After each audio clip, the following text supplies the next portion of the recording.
Kyle Rittenhouse is out, the jury's out, and they're deliberating. But one thing that's really kind of gumming up the works is the president's words and actions and his prior comments about Kyle Rittenhouse. And, of course, Jen Psaki was back in the press room, and she was asked about it by none other than the Deuce, Peter Doocy from Fox News. Here's what he asked her about the comments President Biden has made regarding Kyle Rittenhouse. Why did President Biden suggest that Kyle Rittenhouse on trial in Kenosha is a white supremacist? Well, I think we all know why, because Joe Biden was rushing to judgment because he was trying to divide the nation, because he's already claimed that white supremacy is the single biggest threat to the United States of America. White supremacy, not the aforementioned nuclear weapons that China can shoot around the world, not the Taliban or the threat of ISIS-K, which has now been emboldened by Joe Biden's ridiculously bad withdrawal from Afghanistan. None of those things are a real threat. Not the southern border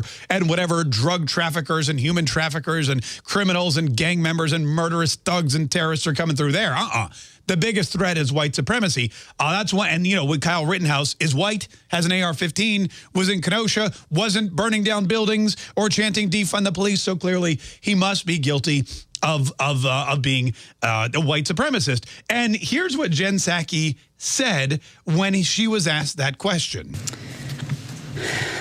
By the way, listen to, you hear the sigh at the beginning of it. She's like, she's either exasperated or just totally unprepared to answer the question, or both. So, Peter, what I'm not going to speak to right now is anything about an ongoing trial, nor the president's past comments. What I can reiterate for you is the president's view that we shouldn't have, broadly speaking, vigilantes patrolling our communities with assault weapons. We shouldn't have opportunists corrupting peaceful protests by rioting and burning down the communities they claim to represent anywhere in the country. As you know, closing arguments in this particular case, which I'm not speaking to, I'm just making broad comments about his own view. There's an ongoing trial.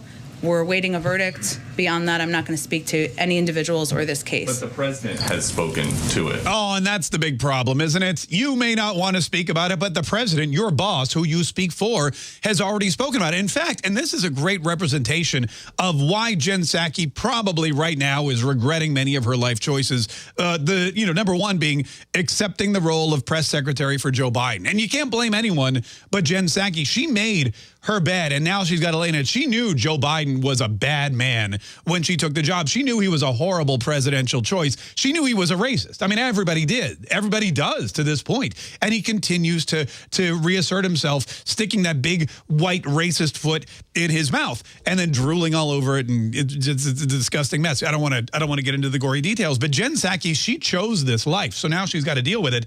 And you can tell she's getting more and more exasperated. She's getting more and more exasperated by the day. Joe Biden, the president of the United States, he said when he was running for office, Kyle Rittenhouse is a white supremacist. You can't duck and cover under the fact that this is an ongoing investigation or that the jury's out and the criminal court proceedings are still going on. Doesn't matter. Your boss already said it. Your job is to speak for your boss. So what are you going to say? Of course, she's not going to say anything. So Peter Doocy then presses the issue. Now, Kyle Rittenhouse's mom came out saying that the president defamed her son, and that she claims that when the president suggested her son is a white supremacist, he was doing that to win votes. Is that what happened? Is that what happened? Is that what happened? Did he just call her son a white supremacist so that he could get votes, so that he could maybe entice African-American voters in South Carolina or in Wisconsin or wherever else to vote for him in the upcoming election? Was he just race baiting the way he did with Charlemagne the God when he said, if you vote for Trump, you ain't black? Of course, that's what he was doing. But Jen Psaki can't admit that, nor can she lie about it. And this is the trick. This is the trick. You can't get caught in a lie like, no, that's not what he was doing, when everyone knows that's exactly what happened. So listen to what she says, and listen to the utter exasperation in her answer. I just have nothing more to speak to an ongoing case where the closing arguments were just made. Go ahead. Go ahead. And then she moves on to the next one. Man, this is a woman defeated. This is a woman who, she was refreshed when she came back from her COVID vacation yesterday, but today she realizes that nothing has changed. And in fact, a lot of it's gotten worse. Nothing has changed. She may feel better. She may be healthy. She may be refreshed. She may have enjoyed her time away from the podium, but now she's back. And Joe Biden is just as bad as he was before. In fact, situation's getting worse because Joe Biden is not getting more popular. He's getting less popular. Fewer people aren't chanting, "Let's go, Brandon." More people are chanting, "Let's go, Brandon." The inflation and the economy aren't getting better. They're getting way worse. We're not getting farther away from the holiday season where people can't afford gifts or gas or turkeys or cranberry sauce. We're getting closer to it. We're in much more dire straits than we were before. And TikTok, every second that she's up there trying to talk out of her butt, trying to cover up the lies and the bad deeds of her boss, Joe Biden, every second we get closer and closer to the midterm elections when the Republicans are poised to decimate the Democratic majority. So yeah, she's having a bad day, but probably a bad couple of years.